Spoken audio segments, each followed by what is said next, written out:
Hi there, in this video we're looking at the hanging man pattern as defined by our candlestick pattern indicator for NinjaTrader 8. You'll find that in our premium section over at listedindicators.com.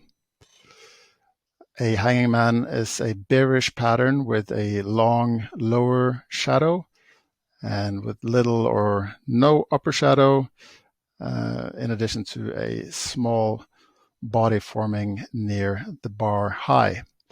And so that may indicate that buyers have lost their strength in this uptrend here. Demand has been pushing prices higher, but here we see that there's also been significant selling.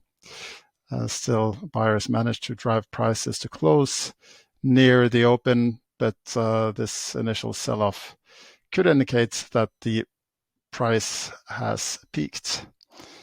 So the pattern can be used as an opportunity to close a long position, or you can use it to identify a short setup.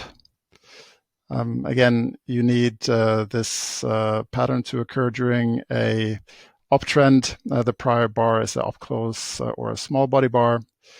And the range of this pattern here, or this bar here, is above average.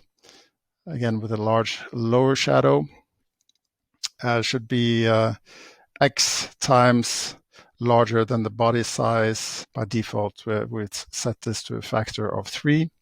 All right, so we'll get into the chart now and have a look at how you can modify this.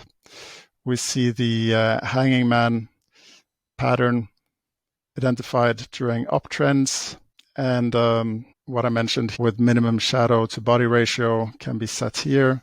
So we can set this to 2.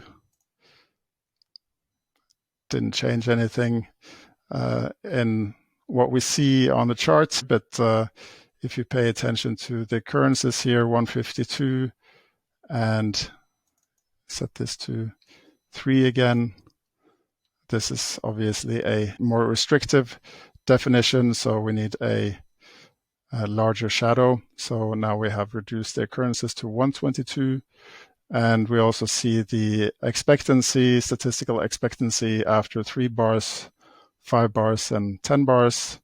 For a short setup, we're looking at identifying negative values. So on average, we have a minus 2.9, minus 3.6, and minus 4.4 after 3 bars, 5 bars, and 10 bars, respectively, after the pattern was identified. We also see a confirmation option, so that requires a close below the body of the hanging man on the next bar here. So we see this close is below the body of the hanging man. So that's the confirmation of this pattern. And yeah, I think that just about concludes our little video on the hanging man pattern. If you have any questions for me, feel free to drop them in the contact form over at Listed Indicators. Alternatively, you can drop me a line at info@listedindicators.com. In the meantime, take care and bye-bye.